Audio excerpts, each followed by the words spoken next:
श्री गणेशाय नमः। आप कार्यक्रम देख रहे हैं केवल ज्योतिष ज्ञान, हर समस्या का समाधान। आप सभी का इस कार्यक्रम में हार्दिक अभिनंदन है।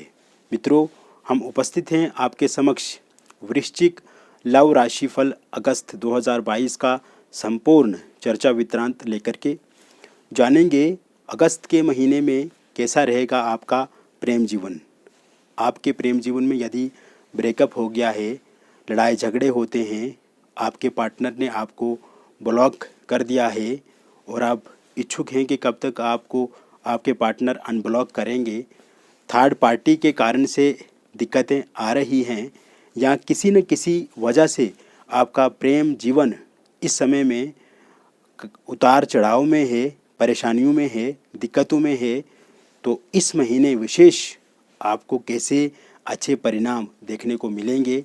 और आप देखेंगे मित्रों, क्योंकि ये महीना बहुत ही अच्छे योग बना कर के आया है और इस समय में ग्रहों की स्थितियां अच्छी रहेंगी। कुल मिलाकर के आपके रिलेशनशिप में आप बहुत अच्छे परिणाम देखेंगे इस महीने में।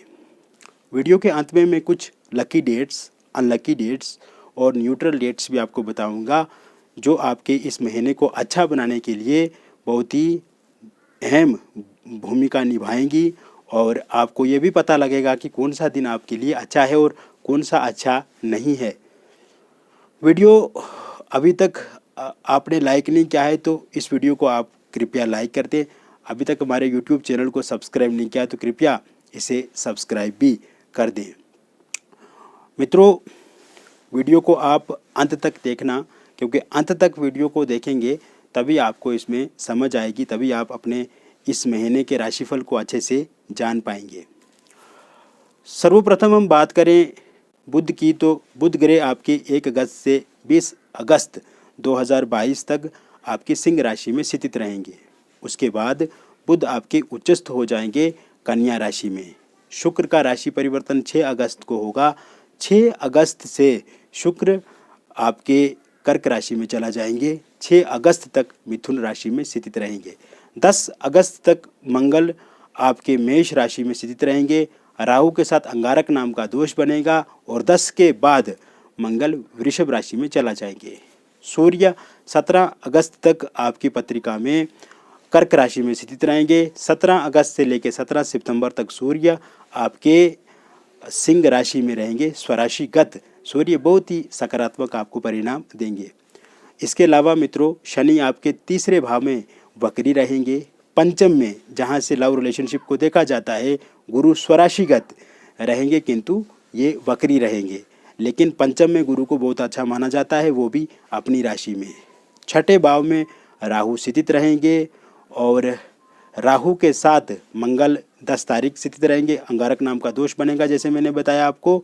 और इसके अलावा आप देखेंगे केतु द्वादश भाव में, यानी कि तुला राशि में स्थित रहेंगे। 17 अगस्त से 20 अगस्त के बीच में बुध आदित्य नाम का राजयोग भी बनेगा, जो कि सूर्य के साथ जब बुध की युति होगी। कुल मिलाकर के देखा जाए मित्रों, तो इस समय जो समीकरण ग्रहों का बन रहा है, जो तालमेल ग्रहों का आपस में है, ये बहुत ही बढ़िया कॉम्बिनेशन है, कोई ख़राब कॉम्बिनेशन नहीं है।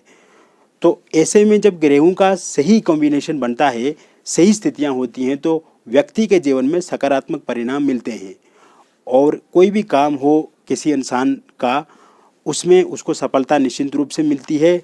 और अभी के टाइम में लव रिलेशनशिप में जो उतार चढ़ाव है आपके जीवन में, उसमें भी आप देखेंगे पूर्ण रूप से आपको कमी मिलेगी।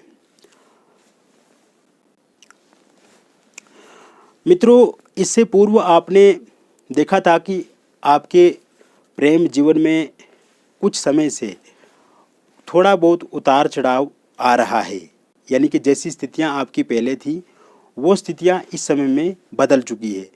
थोड़े आपके जो पार्टनर है वो नेगेटिव हो रहे हैं या आपसे दूरी बना रहे हैं और इस समय में समझ भी आपकी उतनी अच्छी नहीं है जैसे आपकी पहले हुआ करती थी। आप देख रहे हैं मित्रों कि आप अपने प्रियतम को समझाना चाहते हैं, अपने फेवर में आप करना चाहते हैं, बातचीत से जो दूरियां बनी हैं या डिस्टेंस आप दोनों के बीच में पैदा हुआ है उनको समाप्त करना चाहते हैं, लेकिन कहीं ना कहीं हर एफर्ट, हर कोशिश आपकी नाकाम होती हुई दिख रही है। और आप देखेंगे मित्रों कि मिसअंडरस्टैंडिंग ज़्यादा इस समय में हो रही है। अगर आप अपने पार्टनर को समझाने की कोशिश भी कर रहे हैं तो पहले वो नॉर्मल थोड़ी बहुत बात करेंगे, उसके बाद एकदम उनका पारा जो है वो हाई हो जाएगा और गुस्सैल प्रवृत्ति के हो जाएंगे और कहीं ना कहीं आप पे ही क्रोध करने लगेंगे, आपसे ही लड़ाई झगड़ा करने लगेंगे। ये समझ लीजिए कि इस समय में आप जो अपने प्रियतम से बातचीत कर रहे हैं वो एक तरह से अपने प्रियतम से नहीं बल्कि ऐसे व्यक्ति से बात कर रहे हैं कि जैसे आपके लिए वो अनजान हैं, वो जानते ही नहीं है पहले क्या हुआ। कहीं ना कहीं इस कारण से मित्रों आपको परेशानी इस समय में है, लेकिन 17 अगस्त 2022 के बाद आप देखेंगे आपके प्रियतम में, आपके पार्टनर में परिवर्तन आएगा। उससे पहले बातचीत आप दोनों के बीच में होगी, लड़ाई झगड़े भी होंगे, आपस में बहस बहुत ज़्यादा होगी, किंतु अंत में आप 17 अगस्त के बाद अपने पार्टनर को मना पाएंगे, बातचीत से वो चीज़ों को समझेंगे। वही मिसअंडरस्टैंडिंग की वजह से जो प्रॉब्लम्स आप दोनों में आ जाती है उसे भी इस समय में वो कम करेंगे और जो गुस्सा, जो क्रोध, जो एरोगेंट ईगो उनके अंदर है उसमें पूर्ण रूप से कमी आएगी 17 अगस्त 2022 के बाद। आपस में तालमेल बढ़ेगा, भरोसा आप एक दूसरे पे फिर से आप कर पाएंगे, क्योंकि पहले बहुत अच्छे से बातचीत आप एक दूसरे के साथ करते थे, बाद में आपकी बातचीत कम हुई और इस समय में ना के बराबर बातचीत है और कहीं ना कहीं भरोसा भी उतना नहीं रहा है। जैसे आपके पार्टनर पहले हर चीज़ आपके साथ शेयर करते थे, बताते थे, छोटी छोटी बातें आपके साथ साझा करते थे, किंतु अगस्त से पहले आप देख रहे हैं कि उनमें वो सब चीज़ें नहीं हैं। तो इस समय में एक तो भरोसा एक दूसरे पे आप बना पाएंगे, फिर से वैसी अंडरस्टैंडिंग, वैसी बॉन्डिंग आपको देखने को मिलेगी। और साथ साथ में अगर आपके प्रियतम ने आपको व्हाट्सएप पे या फिर सोशल मीडिया पे ब्लॉक करके रखा है या फ़ोन नहीं कर पा रहे उनको, तो वो अनब्लॉक भी इस समय में करेंगे। इसको लेकर के भी आपको चिंता नहीं करनी है। इसके अतिरिक्त जिन लोगों का ब्रेकअप हो चुका है, अलगाव वाली स्थिति में, नो कांटेक्ट सिचुएशन है, किसी भी तरह से कोई बातचीत इस समय में नहीं हो रही है और आप उनको लेकर के बहुत ही ज़्यादा व्याकुल हैं, बहुत ज़्यादा परेशान है, बहुत ज़्यादा चिंता हो रही है आपको।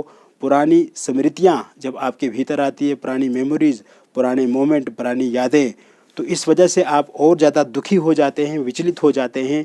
आपका पढ़ाई में मन नहीं लग रहा है, आपका किसी एग्ज़ाम की आप तैयारी कर रहे हैं उसमें दिक्कत आ रही है, घर के किसी कामकाज में आपका मन नहीं कर रहा है, यात्रा कोई करने का मन नहीं कर रहा है, तो कहीं ना कहीं एक बेचैनी, एक मायूसी आपके भीतर छाई हुई है और आप परेशान रहते हैं, कभी कभी रोना भी आपको आता है।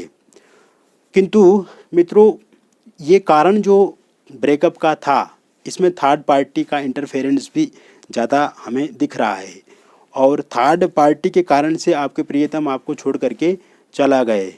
लेकिन जब से वो गए हैं, जिन से भी वो उनका तालमेल है इस समय में थर्ड पार्टी के साथ वो हैं, तो कहीं ना कहीं आप देखेंगे मित्रों, ये 17 अगस्त के बाद थर्ड पार्टी भी उनके जीवन से जाएगी। आप दोनों के जीवन में थर्ड पार्टी के कारण से जो दिक्कतें आई है वो कम होंगी और कहीं ना कहीं थर्ड पार्टी अब अलविदा होगी। ये इसलिए होगा क्योंकि थर्ड पार्टी की रुचि जो है वो अब आपके पार्टनर में नहीं रही है। एक ये बात है।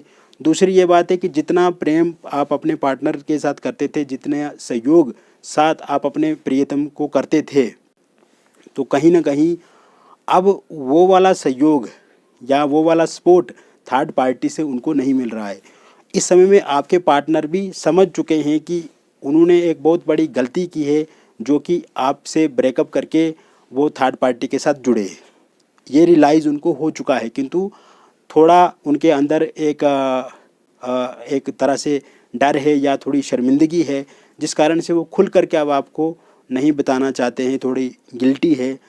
आने वाले समय में 17 अगस्त तक आपके जो प्रियतम है वो आपके किसी रिलेटिव से, आपके किसी मित्र से या फिर आपके किसी परिजन से या ये मान करके चलिए कि सोशल मीडिया के माध्यम से फोनिकली या आमने सामने आकर के आपसे बातचीत कर सकते हैं, सॉरी मांग सकते हैं और रिलेशनशिप को फिर से आगे बढ़ाने की कोशिश वो कर सकते हैं। इस पे वो प्रस्ताव आपके समक्ष रखेंगे, क्योंकि अब वो पूरी तरह से समझ चुके हैं। ऐसे भी मित्रों कोशिश ये करनी चाहिए कि ब्रेकअप होने से पहले या जिन लोगों की अभी लड़ाई झगड़ा चल रहा है, तो ब्रेकअप होने का कारण भी छोटी छोटी बातें ही होते हैं, मतभेद होता है, अंडरस्टैंडिंग की कमी होती है, समन्वय आप नहीं बना पाते हैं, एक दूसरे के प्रति अनुकूल व्यवहार नहीं हो पाता है, और कहीं ना कहीं जब विपरीत बातें आप एक दूसरे के साथ करते हैं तो इस कारण से भी दिक्कतें परेशानियां ज़्यादा आती हैं।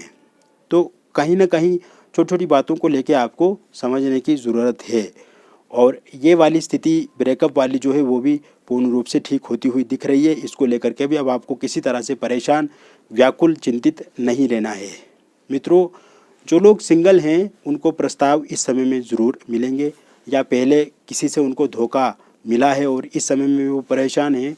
सिंगल लोगों के लिए अच्छे दिन हैं, उनका किसी न किसी से बातचीत होगा, चाहे वो सोशल मीडिया के माध्यम से हो या फिर आमने सामने की मुलाकात हो, या आप कहीं पे काम करते हैं वहाँ पे कोई आपको प्रपोज कर आपको लाइक कर सकता है, आपसे लव कर सकता है या कर सकती है, रिलेशनशिप में आने की बातचीत वहाँ पे हो सकती है, या कहीं आप टहलने वगैरह जाते हैं कहीं पार्क इत्यादि में, वहाँ पे किसी के साथ आपका साथ सहयोग हो सकता है, आगे बातचीत बढ़ सकती है। तो किसी न किसी तरह से, या ऑनलाइन माध्यम से आपको रिश्ता वगैरह देख रहे हैं तो किसी का साथ मिलने की संभावना इस समय में हम देख रहे हैं। इसको लेकर के भी बहुत अच्छे और प्रबल योग बन रहे हैं। वही एक तो कोई भी इंसान आपके जीवन में आए, एकदम विश्वास आपको उन पे नहीं करना है। 1 डेढ़ 2 महीने तक आपको उनको परखना है, जांचना है। जब वो आपकी परख में, जांच में सही उतर जाएं उसके बाद ही आप आगे बढ़ना, क्योंकि जल्दबाजी अगर आप करेंगे तो आगे चल कर के धोखा मिलेगा तो उसका नुकसान आपको ही देखने को मिलेगा। तो ऐसे में कोई भी काम आप करें जीवन में जल्दबाजी ना करें, धीरज रखें, पेशेंस रखें, पीसफुल तरीके से करें और बड़े आराम से आगे बढ़ें, बड़े चतुराई से, डिप्लोमेटिक तरीके से आप कोई भी कार्य करें, क्योंकि जल्दबाजी कभी कभी इंसान पे भारी पड़ती है। इसके अलावा मित्रों आप देखेंगे जो लोग अविवाहित हैं, विवाह को लेकर के भी उन्हें प्रस्ताव मिलेंगे, नए प्रस्ताव आएंगे, बातचीत होगी, बातचीत पक्की होगी। पहले जो प्रस्ताव आते थे विवाह को लेकर के, बातचीत चलती थी, बातचीत होती थी, लेकिन पूरी बातचीत पक्की नहीं होती थी। तो ऐसे में अब प्रस्ताव जो आएंगे उसमें बातचीत निश्चित रूप से होगी और आपकी इच्छा अनुसार ही विवाह भी होगा। नवंबर दिसंबर तक आपका विवाह हो जाएगा। और जिन लोगों का रोका या फिर एंगेजमेंट टूट गई है और वो चाहते हैं कि वहीं पे उनकी शादी हो, तो उनकी शादी वहाँ पे निश्चित रूप से हो जाएगी। इस समय में वो बातचीत वहाँ पे करेंगे, तो इसको लेकर के भी बहुत अच्छे और प्रबल योग बने हुए हैं। इसके अलावा लव मैरिज आप करना चाहते हैं, इंटरकास्ट लव मैरिज करना चाहते हैं, इसको लेकर के अगर दिक्कत है तो वो दिक्कतें भी इस समय में ठीक होंगी। अगर आपके प्रियतम, आपके परिजन या पार्टनर के परिजन नहीं मान रहे हैं या कोई लोग उसमें दिक्कतें डाल रहे हैं, तो इस समय में आप ज़रूर उन्हें मनाने में कामयाब रहेंगे। और कहीं ना कहीं योग भी विवाह को लेकर के प्रबल हैं, तो आपका लव मैरिज ही होगा और नवंबर दिसंबर तक इसकी होने की संभावना पूर्ण रूप से बनी हुई है। ओवरऑल देखा जाए मित्रों तो ये वृश्चिक राशि वालों के लिए ये महीना बहुत ही प्रबल है, अच्छा है, बहुत अच्छे परिणाम आपको देखने को मिलेंगे। किसी तरह की कोई चिंता, बाधा, रुकावट आपके लव रिलेशनशिप में नहीं है। तो अब मैं वो आपको लकी डेट्स, अनलकी डेट्स और न्यूट्रल डेट्स बताना चाहता हूँ जो वीडियो के प्रारंभ में मैंने कहा था। 3 अगस्त, 4 अगस्त, 5 अगस्त, 7 अगस्त, 8 अगस्त, 10 अगस्त, 12 अगस्त, 13 अगस्त, 17 अगस्त, 19 अगस्त, 21 अगस्त, 22 अगस्त, 24 अगस्त, 25 अगस्त, 29 अगस्त और 31 अगस्त। ये वो लकी डेट्स हैं जिन डेट्स में आप अपने पार्टनर के साथ मिल सकते हैं, बातचीत कर सकते हैं। कोई समस्या है तो उसका समाधान इन दिनों मिल बैठ करके निकाल सकते हैं। अशुभ डेट्स की हम बात करें, अनलकी डेट्स की बात करें तो 1 अगस्त, 6 अगस्त, 11 अगस्त, 15 अगस्त, 18 अगस्त, 23 अगस्त, 27 अगस्त और 30 अगस्त ये आपके लिए अशुभ डेट्स रहेंगी। इनमें किसी भी तरह का कोई शुभ काम, मांगलिक काम नहीं करना है। न्यूट्रल डेट्स की यदि हम बात करें तो 2 अगस्त, 9 अगस्त, 14 अगस्त, 16 अगस्त, 20 अगस्त, 26 अगस्त और 28 अगस्त ये आपके लिए न्यूट्रल डेट्स रहेंगी। इन दिनों आप कोई काम कर भी सकते हैं, नहीं भी कर सकते हैं, आपकी इच्छा पे निर्भर करता है। तो कुल मिलाकर के मित्रों मैंने आपको बता दिया। और ये महीना जैसे मैंने कहा कि सकारात्मक महीना है, अच्छी सोच रखें, अच्छा जीवन जिएं और कोशिश करें कि एक समन्वय हो, आपस में तालमेल अच्छे से हो, किसी तरह की कोई निराशा, स्ट्रेस, फ्रस्ट्रेशन अपने भीतर ना रखें मित्रों। अगर कोई समस्या है तो उसका समाधान भी निश्चिंत रूप से है। आप आपका नाम, date of birth, time of birth, place of birth हमारे व्हाट्सएप नंबर पर भेजें या हमें फ़ोन कॉल करें और हमसे बातचीत करें। आप अपनी हस्तरेखाओं की फ़ोटो या अपने चेहरे की फ़ोटो के माध्यम से भी आप हमसे जानकारी प्राप्त कर सकते हैं। या कोई समस्या है तो उसका समाधान निश्चिंत रूप से हम आपको बताएंगे मित्रों। और जब आप हमसे बातचीत करेंगे तो आपको बहुत अच्छे से हम बताएंगे, समझाएंगे और समस्या का समाधान भी पूर्ण रूप से करेंगे। फिर मिलेंगे एक और नई वीडियो में। तब तक आप स्वस्थ रहिए, सकारात्मक रहिए, खुश रहिए। बहुत बहुत धन्यवाद।